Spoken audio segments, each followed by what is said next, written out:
Hello दोस्तों, स्वागत है आप सबका हमारे यूट्यूब चैनल क्यूलॉजिक्स पर। तो जैसा कि आप देख पा रहे हैं बोर्ड पर, आज के इस वीडियो में हम बात करेंगे about structural organization of the GI tract. ठीक है, ये जो टॉपिक है बच्चों, आपका यूनिट हमने स्टार्ट किया था डाइजेस्टिव सिस्टम। ठीक है, डाइजेस्टिव सिस्टम के अंदर आने वाला ये सेकेंड टॉपिक है, राइट।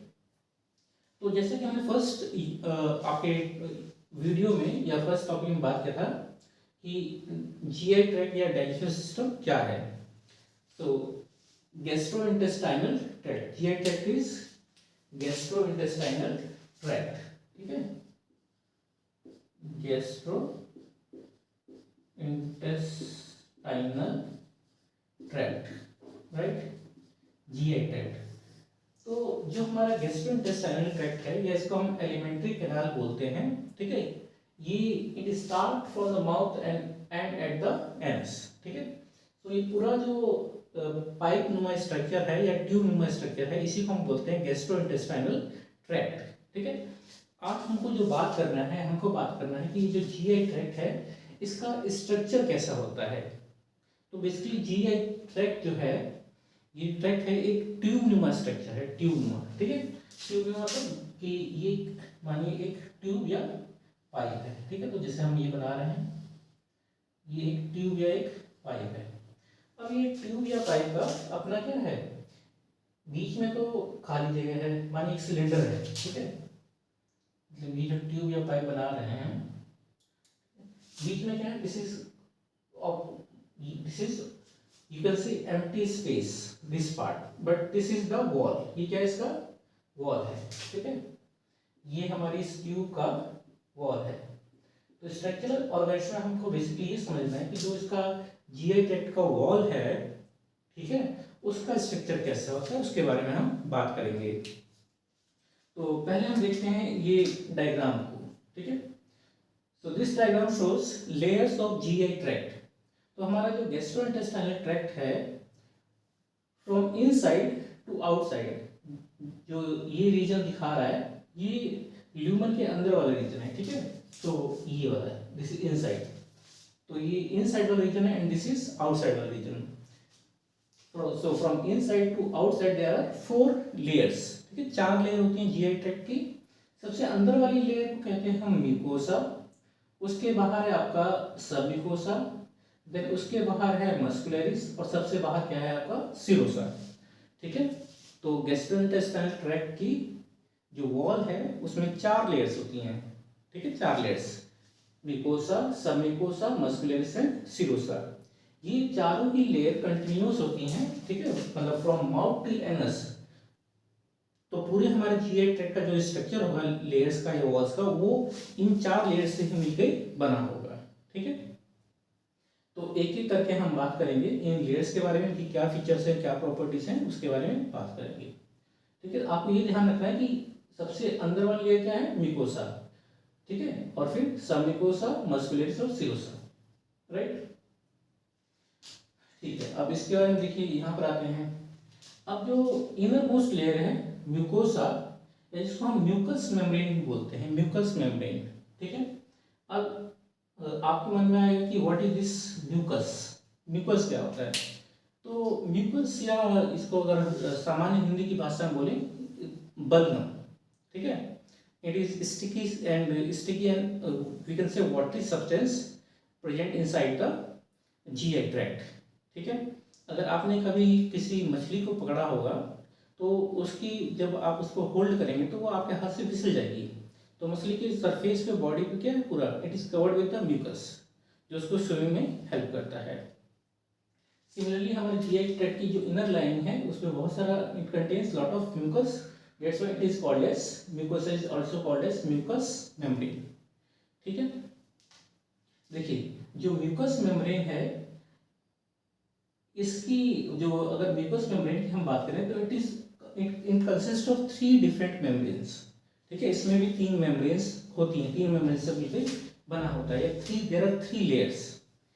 तो म्यूकोसा की 3 लेयर हैं। सबसे अंदर वाला जो लेयर है उसको बोलते हैं एपिथेलियम। ठीक है, तो एपिथेलियम, म्यूकोसा की सबसे अंदर की लेयर क्या है, एपिथेलियम है। फिर उसके बाद जो है ये दिस रीजन, ठीक है, ये वाला जो रीजन है इसको बोलते हैं लेमिना प्रोप्रिया, ठीक है। और थर्ड लेयर जो म्यूकोसा की है उसको बोलते हैं मस्कुलरिस म्यूकोसा, ठीक है बच्चों। तो म्यूकोसा जो है वो 3 लेयर से मिलकर बनती है, एपिथेलियम, लेमिना प्रोप्रिया और मस्कुलरिस म्यूकोसा, ठीक है। तो हर एक लेयर की क्या फीचर है उसके बारे में हमको यहाँ डिस्कस करना है। So starting with the epithelium, ठीक है। तो आप क्या देख रहे हैं, एपिथेलियम। अब ये वाला जो स्पेस है, दिस स्पेस, यहाँ पर क्या रहेंगे आपके फूड पार्टिकल्स रहेंगे। ये ल्यूमन है ना, दिस इज द ल्यूमन, मतलब empty space inside the GI tract. यहाँ पे क्या होंगे, फूड पार्टिकल्स, ठीक है। तो इन फूड पार्टिकल्स से डायरेक्टली क्या होता है, ये एपिथेलियल या एपिथेलियम लेयर है उसका डायरेक्टली क्या होता है, दे डायरेक्टली अटैच और come in direct contact with the food particles, ठीक है।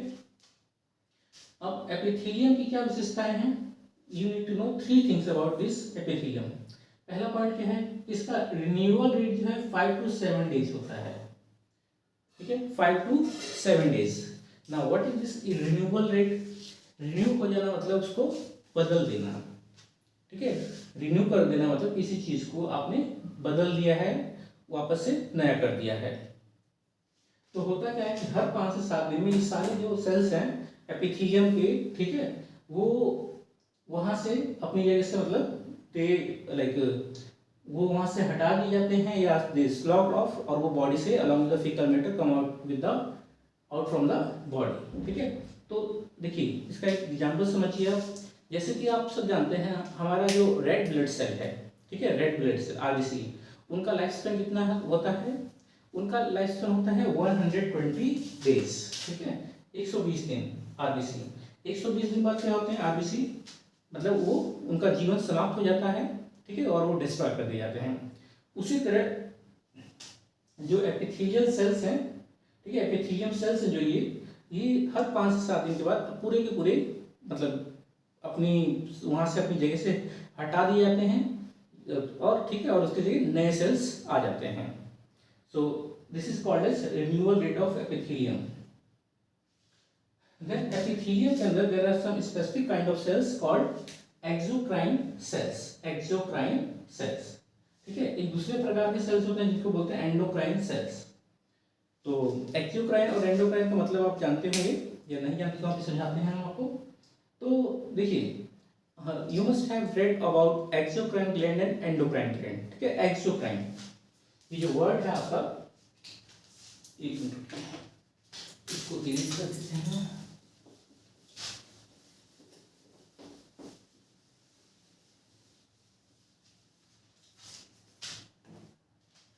देखिए समझिए, जो वर्ड है एक्सोक्राइन, ठीक है। एक्सोक्राइन में एक्सो का एक्सो मीन्स आउटसाइड, ठीक है, बाहर, और क्राइन मतलब सिक्रीट करना, सिक्रीट और प्रोड्यूस। मतलब कोई सेल या कोई ग्लैंड, ठीक है, वो जो सिक्रीशन कर रहा है किसी हार्मोन का या किसी और केमिकल का, तो उसका सिक्रीशन जो है कहाँ जाएगा, वो बॉडी के बाहर जाए, ठीक है, हमारी बॉडी के बाहर जाए या बॉडी की किसी कैविटी में जाए, then it is called as exocrine. और इसका अपोजिट होता है एंडोक्राइन, ठीक है। एंडो का मतलब होता है इनसाइड। तो अगर सिक्रीशन जो है किसी ग्लैंड का या सेल का हमारी बॉडी के अंदर, ठीक है, या ब्लड के अंदर हो, then it is called as endocrine gland और एंडोक्राइन सेल, ठीक है। तो जो एपिथेलियम है, ये जो लेयर है, इसके अंदर आपके एक्सोक्राइन सेल्स हैं, और एक्सोक्राइन सेल्स क्या सिक्रीट करते हैं, म्यूकस, ठीक है। तो वो जो चिपचिपा पदार्थ है जिसको हम बलगम बोलते हैं, उसको कौन सिक्रीट करता है, exocrine cells. So along with mucus they also secrete fluid.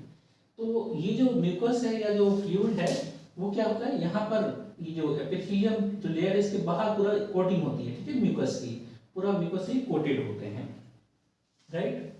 तो दूसरे जो सेल्स हैं they are endocrine cells. Endocrine cells क्या करते हैं, they secrete some specific hormones, और जो हेल्प करते हैं in the process of digestion. अब ये कौन से हार्मोन्स हैं, कैसे काम करते हैं, वो हम आगे जब पढ़ेंगे, when we will discuss about the chemical digestion of the food, तब उनके बारे में बात करेंगे, ठीक है। तो ये तो हो गया about epithelium. Now second layer of the mucosa is lamina propria, ठीक है, लैमिना प्रोप्रिया। अब ये जो लेयर है बच्चों, देखो ये लेयर है, it is called as areolar connective tissue, ठीक है। लैमिना प्रोप्रिया जो है एरियोलर कनेक्टिव टिश्यू से बनी होती है। नाउ यू ऑल नो, देखिए थोड़ा सा डिस्कस कर लेते हैं कि कनेक्टिव टिश्यू क्या होता है, ठीक है, इसके बारे में बात करते हैं।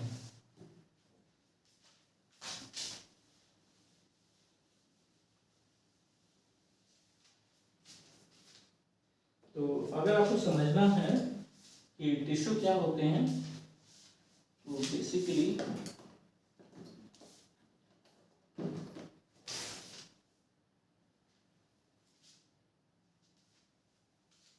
देखिए सेल, ठीक है, there is level organization of the animals, cell, then tissue, then organ, then organ system, and finally organism, ठीक है। तो ये जो हमने बनाया है बच्चों, ये जो आप देख रहे हैं, this is called as level of organization, this is called as level of organization in animals. इसका मतलब सिंपल भाषा में ये है कि एनिमल्स के अंदर जो बॉडी है वो किस प्रकार निर्मित है, ठीक है। तो सबसे लो लेवल और सबसे मिनिमम लेवल क्या आते हैं, सेल। जब सेल आपस में मिलते हैं, ठीक है, जब एक जैसे सेल आपस में मिलते हैं और कोई एक स्पेसिफिक कार्य करते हैं तो क्या बनता है, आपका टिश्यू बन जाता है। और जब अलग अलग टिश्यू एक साथ जुड़ते हैं और किसी विशेष स्ट्रक्चर को फॉर्म करते हैं, then it is called as organ, ठीक है। और जब कई ऑर्गन एक साथ मिलते हैं और कोई एक फंक्शन को मतलब फंक्शन स्पेसिफिक फंक्शन परफॉर्म करते हैं बॉडी में, then it's called as organ system. और कई सारे ऑर्गन सिस्टम मिल जाते हैं तो पूरा एक लिविंग ऑर्गेनिज्म या एक एनिमल बन जाता है, ठीक है। तो टिश्यू क्या है, अगर हम इसकी बात करें टिश्यू के बारे में, तो tissues are they are group of similar cells, ठीक है, एंड परफॉर्म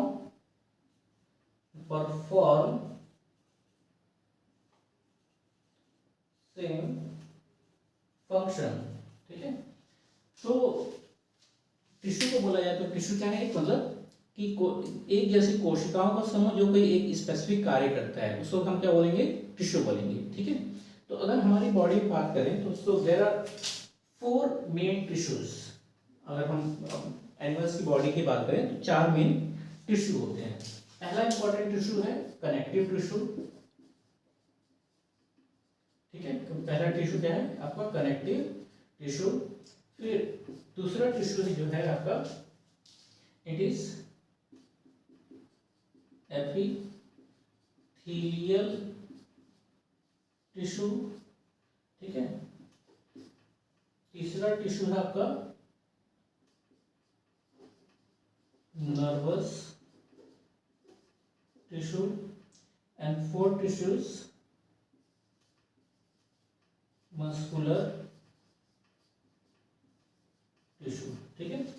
तो ये 4 टिश्यू हैं जो किसी भी एनिमल की बॉडी में पाए जाते हैं, ठीक है। Connective tissue, epithelial tissue, nervous tissue and muscular tissue, ठीक है।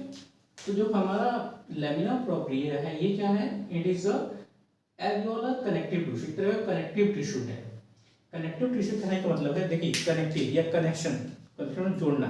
तो कनेक्टिव टिश्यू क्या करता है, हमारे बॉडी के डिफरेंट ऑर्गन्स को, डिफरेंट पार्ट्स को फंक्शनली कनेक्ट करता है, उनको साथ में जोड़ कर रखता है और ताकि एक साथ वो मिलजुल कर कार्य कर सके, ठीक है। एरियोलर का मतलब क्या है कि ये इस तरह का कनेक्टिव टिश्यू है, वो हमारे कैसे बॉडी ऑर्गन्स को एक तरह का कुशन मतलब एक तरह का वहां पे एक कुशन मतलब तो थोड़ा सा एक सॉफ्ट बैकग्राउंड प्रोवाइड करता है, ठीक है, हमारे सिस्टम को। तो लैमिना प्रोप्रिया क्या है, एक तरह का एरियोलर कनेक्टिव टिश्यू है। It contain blood and lymphatic vessels. ठीक है, तो इसके अंदर क्या होता है, इसके अंदर blood vessels and lymphatic vessels होंगे। ठीक है, और इसके अंदर it also contain mucosa associated lymphatic tissue. ठीक है, साथ में इसके अंदर लेमिना प्रोपरी में आपको म्यूकोसा एसोसिएटेड लिम्फेटिक टिश्यू पाए जाएंगे। ठीक है, देखिए इसको हम बोले जाता है माल्ट कहा जाता है। तो आपको समझना, अगर ये समझने के लिए आपको जानना पड़ेगा कि लिम्फेटिक सिस्टम क्या होता है। ठीक है, थोड़ा सा बात करते हैं लिम्फेटिक सिस्टम क्या होता है, कैसे कार्य करता है, तब आप समझ पाएंगे कि ये जो लिम्फेटिक टिश्यू वास्तव में क्या है। ठीक है,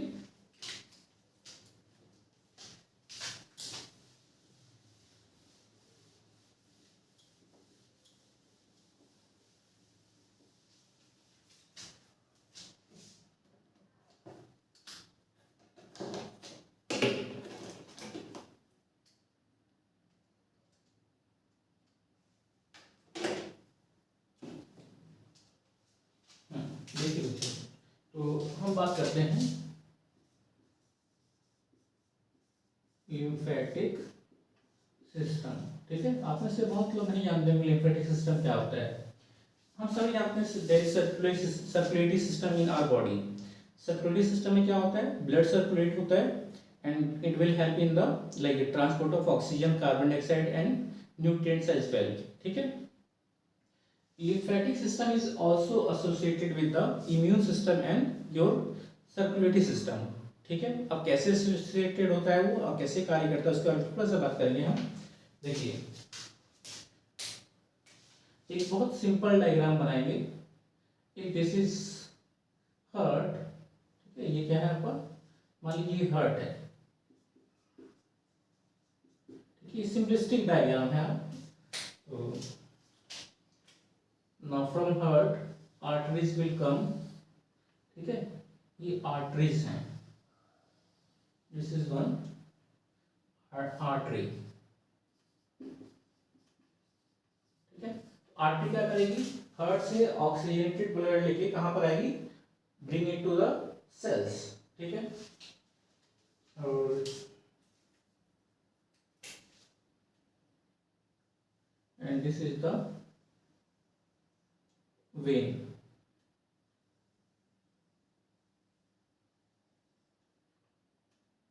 ठीक है, जो वेन्स होती हैं ये डीऑक्सीजनेटेड ब्लड वापस से हार्ट तक पहुंचाती हैं। तो ये क्या है, वेन। ठीक है, नाउ अब इस पर्टिकुलर लोकेशन पे, ठीक है, देखिए क्या होता है, there are capillaries, system of capillaries. तो यहाँ पे क्या होगा आपका,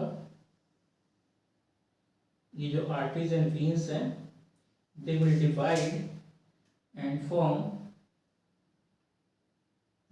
very, you can say, thin tubes called capillaries।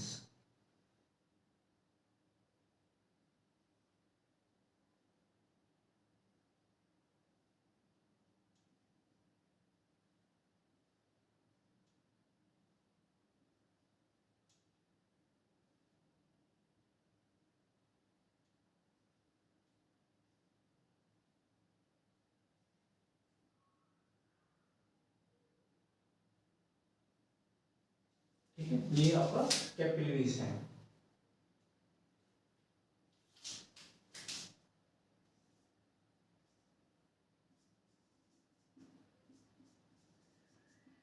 Capillaries. ठीक है, तो देखिए होता क्या बच्चों, जब आपका ब्लड यहाँ आएगा and it move through the capillaries and go into the veins. ठीक है, वेन में चला जाएगा।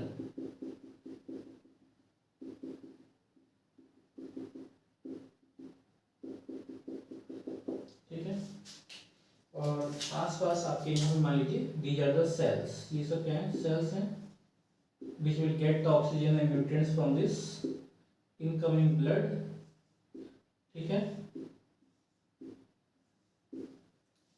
अब होता क्या है बच्चों कि जब आपका ब्लड है ये आपका कैपिलरीज के थ्रू मूव करता है। ठीक है, तो इसमें से ब्लड का जो लिक्विड पार्ट है ठीक है, जो ब्लड का लिक्विड पार्ट है it will come out of the capillaries. Capillaries not like कि वो बहुत आप कह सकते हैं कि वाटर प्रूफ नहीं होती हैं, ठीक है। तो वहाँ से जो ब्लड का लिक्विड पार्ट है इसको हम ब्लड प्लाज्मा कहते हैं, बट बाद में उसी को हम लिम्फ कहा जाएगा। वो कैपिलरी से मूव करके कहाँ जाता है, इन वाली जगह पर जाता है, ठीक है। ये जो जगह है जहाँ पे सेल्स के सराउंडिंग में जो जगह है यहाँ पर आकर जमा जाता है, ठीक है। यहाँ पे ब्लड का लिक्विड पार्ट आकर आ गया है बाहर, ठीक है। अब होता क्या है कि जो लिम्फेटिक सिस्टम है इसका काम क्या है कि जो लिक्विड बाहर आया ब्लड से उस लिक्विड को एकत्रित करना, उसको इकट्ठा करना और वापस ब्लड में पहुंचाना। This is one of the major work of the lymphatic system, ठीक है। तो जिस तरह ब्लड वेजल्स होते हैं वैसे ही हमारी बॉडी में देयर आर लिम्फेटिक वेजल्स, ठीक है। देखिए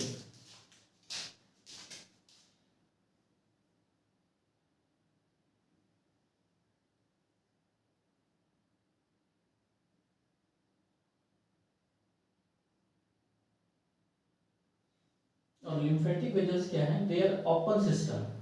लिम्फेटिक जैसे हमारा ब्लड वेजल है या सप्लाई सिस्टम है, it is called as close system, वहाँ क्लोज्ड है।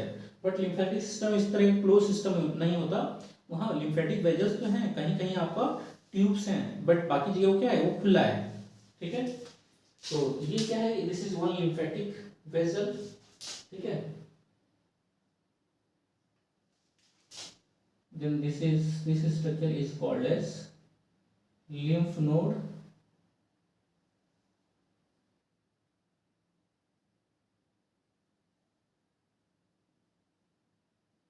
here it joins with the circulatory system, ठीक है।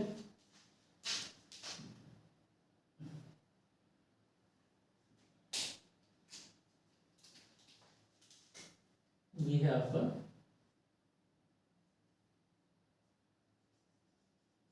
लिम्फेटिक वेसल, ठीक है। और ये है आपका lymph node, LYMPH, lymph nodes, ठीक है। समझाएंगे लिम्फ नोड क्या होता है, क्या कार्य करता है। तो बेसिकली आपने मतलब ये समझा, जो ब्लड आपका मूव करेगा आर्टरीज के थ्रू, ठीक है, और जो ये ब्लड जो है मूव करते करते कहाँ पहुंचता है, कैपिलरी नेटवर्क में, ठीक है। कैपिलरी नेटवर्क में जब ये ब्लड मूव करता है तो कैपिलरी से जो ब्लड का लिक्विड पार्ट है वो कैपिलरी से बाहर जाता है, कहाँ जाता है, between the spaces, all this spaces, ठीक है, इस स्पेस में आ जाता है। अब जो लिक्विड जो यहाँ पर आया it is called as interstitial fluid, ठीक है। जो आपका ब्लड का लिक्विड पार्ट है जो यहाँ पर आ गया it is called as interstitial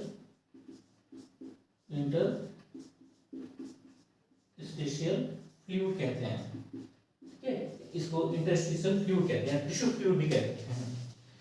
तो ये अल्टीमेटली जो इंटरस्टिशियल फ्लूइड जो बाहर आया है वो कहाँ जाएगा, it will go into the lymphatic vessel, वो लिम्फेटिक वेजल में जाएगा, ठीक है। लिम्फेटिक वेजल क्या करेंगे, इसको कलेक्ट करेंगे, जो भी इंटरस्टिशियल फ्लूइड बाहर आया यहाँ से इसको कलेक्ट करेंगे, और कलेक्ट करके क्या करेंगे, they will move it into the veins, ठीक है। और ये इसको फाइनली वेन्स में ले जाके ट्रांसपोर्ट कर देंगे। इस तरह से ब्लड का सारा लिक्विड पार्ट कहाँ चला गया, आपके वापस से ब्लड में चल जाके मिल गया, ठीक है। अब एक चीज और समझिए यहाँ पर कि जब हमारा ये इंटरस्टिशियल फ्लूइड लिम्फेटिक वेजल में जा रहा है, ठीक है, तो फ्लूइड के साथ साथ देयर आर सम बैक्टीरिया हैं, वायरस हैं या बाकी कोई पैथोजन, वो भी क्या करते हैं, they will also move into the lymphatic vessel along with the this fluid, ठीक है। तो जब आपका इंटरस्टिशियल फ्लूइड लिम्फेटिक वेजल में चला गया तब इसको कहा जाता है लिम्फ, क्या कहा जाता है इसको, लिम्फ, LYMPH, ठीक है, लिम्फ कहा जाता है। तो लिम्फ के साथ साथ आपका बैक्टीरिया भी कहाँ लिम्फेटिक वेजल में चला गया। Now there are specific sites in the lymphatic system called lymph nodes, ठीक है। लिम्फ नोड एक स्पेशल काइंड के स्ट्रक्चर होते हैं लिम्फेटिक सिस्टम में, तो उनको हम लिम्फ नोड्स या लिम्फेटिक टिश्यू बोलते हैं, ठीक है, या लिम्फेटिक नोड्यूल्स बोल देते हैं कई बार। तो जो ये हमारे लिम्फ नोड हैं दे कंटेन इम्यून सेल्स, ठीक है, स्पेसिफिक इम्यून सेल्स होते हैं, जैसे कि for example your B cells, इसको हम बोलेंगे बी लिम्फोसाइट्स। ठीक है, कौन से cell? B lymphocytes and T lymphocytes and also macrophages। ठीक है, मैक्रोफेजेस, डेंड्राइटिक सेल्स, बहुत सारे सेल हैं जो कि यहाँ पे लिम्फ नोड में रहते हैं। ठीक है, तो जब हमारा बैक्टीरिया लिम्फ के साथ मूव करते करते यहाँ लिम्फ नोड में पहुँचता है तो ये जो सेल है इम्यून सिस्टम के सेल, ठीक है, B cell, T cell, macrophage, वो क्या करते हैं उस पैथोजन या बैक्टीरिया को किल कर देते हैं। ठीक है, तो अल्टीमेटली जो हमारा लिक्विड पार्ट वापस से ब्लड में जाता है उसमें कोई बैक्टीरिया वायरस नहीं होता। इस तरह से जो आपका लिम्फेटिक सिस्टम बचे वो क्या है, वो आपके सर्कुलेटरी सिस्टम का भी पार्ट है और वो आपके इम्यून सिस्टम का भी पार्ट है। ठीक है, दोनों का बहुत इंपॉर्टेंट रोल प्ले करता है। ठीक है, तो देखिए अब इससे आइए वापस से mucosa associated lymphatic tissue malt. ठीक है, तो ये लेयर क्या है आपका? म्यूकोसा है। तो म्यूकोसा में जो लिम्फेटिक टिश्यू पाए जाते हैं उनको क्या बोलते हैं? Mucosa associated lymphatic tissue. ठीक है, तो इसी तरह से आपके लिम्फ नोड जैसे ही स्ट्रक्चर प्रेजेंट होते हैं आपके म्यूकोसा में, उन्हीं को बोलते हैं माल्ट। ठीक है, तो बात क्लियर हुई क्या है लिम्फेटिक सिस्टम, कैसे कार्य कर रहा है, right. Now the next layer of the mucosa is called as muscularis mucosa. तो मस्कुलरिस म्यूकोसा एक थिन लेयर होती है, ठीक है, क्योंकि आपका it is made up of smooth muscle fibres. ठीक है, स्मूथ मसल फाइबर की बनी होती है। ओके, तो ये आपका फर्स्ट लेयर के बारे में हमने जाना, म्यूकोसा के बारे में। इसके बाद अगली जो लेयर है इट इज सब म्यूकोसा। ठीक है, क्या है? सब म्यूकोसा। तो देखिए सब म्यूकोसा के बारे में there are two things you need to know. पहला, it is made up of areolar connective tissue. ठीक है, और दूसरा it also contain blood and lymphatic vessel. अब एरियोलर कनेक्टिव टिश्यू क्या है वो हमने डिस्कस कर लिया है, लिम्फेटिक सिस्टम आपको बता दिया है, तो बहुत कुछ इसमें बताने का है नहीं। ठीक है, now the third layer is muscularis. ठीक है, तीसरी लेयर क्या है आपका? मस्कुलरिस है। तो जैसा कि नाम से आप जान रहे हैं मस्कुलरिस मतलब इसमें क्या होगा? It contain the muscles. तो देखिए यहाँ पे आपको पहले दो चीज समझनी है। ठीक है, हमारी बॉडी में अगर मसल्स की बात करें तो there are two main types of muscles. रुक जाइए,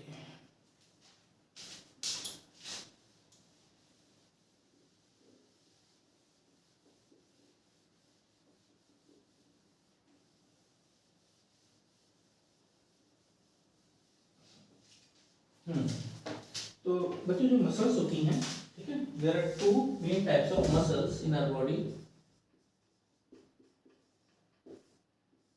one is called as skeletal muscles and other is called as smooth muscles। ठीक है, मसल्स। तो जैसा कि नाम से ही आपको दिख रहा है स्केलेटल मसल्स। स्केलेटल मसल्स जो होती हैं वो हमारे स्केलेटल सिस्टम या हमारी हड्डियों के साथ जुड़ी रहती हैं। ठीक है, और इन स्केलेटल मसल्स की मेन खासियत क्या है कि दे आर वॉलेंट्री। ठीक है, वॉलेंट्री मतलब इनको हम अपनी इच्छा से इन मसल्स की मदद से मूव कर सकते हैं ऑर्गन्स को। ठीक है, जबकि स्मूथ मसल्स क्या होते हैं? दे आर इनवॉलेंट्री, इनको हम अपनी मर्जी से मूव नहीं कर सकते। ठीक है, और ये हमारी बोन से अटैच नहीं होती। स्मूथ मसल्स जनरली प्रेजेंट होती हैं फॉर एग्जांपल हमारे हार्ट में, लंग में, किडनी में या बॉडी के different other organ, internal organ basically present होती है स्मूथ मसल्स। ठीक है, तो यहाँ पर देखिए स्टेटमेंट लिखा है मस्कुलरिस में, mouth, pharynx and anal sphincter, ठीक है, contain skeletal muscles. GI tract के अंदर जो हमारा माउथ हो गया, फेरिंक्स हो गया और जो एनल स्फिंक्टर हो गया, ठीक है, वो क्या होते हैं? वो स्केलेटल मसल्स से बने होते हैं। ठीक है ना, तो मतलब क्या है कि जो हम अपने माउथ को ओपन कर सकते हैं, क्लोज कर सकते हैं, खाने को चबा सकते हैं और खाने को निगल सकते हैं।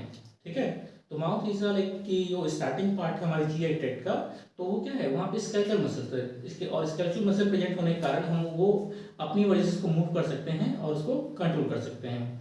सिमिलरली जो एनल स्फिंक्टर, एनल स्फिंक्टर का मतलब क्या होता है बच्चे? कि जो एनस का जो ओपनिंग है, ठीक है, it is surrounded by special kind of muscle. ठीक है, मतलब उसकी ओपनिंग का सराउंडिंग मसल जो होता है या जो वो स्ट्रक्चर फॉर्म करता है उसी बोलते हैं एनल स्फिंक्टर। और यहाँ भी स्केलेटल मसल है, ठीक है। इसलिए क्या होता है कि we can control our defecation उस इस कंट्रोल मसल होने के कारण, राइट। इसके अलावा ठीक है, ये रीजन छोड़ दिया जाए तो बाकी के जो रीजन है हमारे जीआई ट्रैक्ट में, वहां पे क्या है आपका स्मूथ मसल्स हैं, ठीक है। और स्मूथ मसल्स के there are two you can say sets, ठीक है, या शीट हैं, आउटर शीट और इनर शीट। तो जो आप आउटर शीट देख पा रहे हैं, दिस इज आउटर शीट, यहाँ पे क्या है आपका सर्कुलर मसल्स है, ठीक है। और जो इनर शीट है वहां पे क्या है आपका लॉन्गिट्यूडिनल मसल्स है, ठीक है। तो ये आपका हो गया मस्कुलर इसके बारे में। आखिरी जो लेयर है हमारी जीआई ट्रैक्ट की, it is called as serosa, ठीक है। It is outer most layer, ठीक है। It is also made of areolar connective tissue and squamous epithelial cells, ठीक है। तो यही बात इसके बारे में जाननी है और उम्मीद है आपको ये पसंद आया होगा, ठीक है। तो हमारे चैनल को लाइक करें, सब्सक्राइब करें, शेयर करें, ठीक है, और जुड़े रहें। तो हमारा प्रयास यही रहेगा कि आपके सिलेबस के सभी टॉपिक इस तरह कवर किए जाएं। Thank you.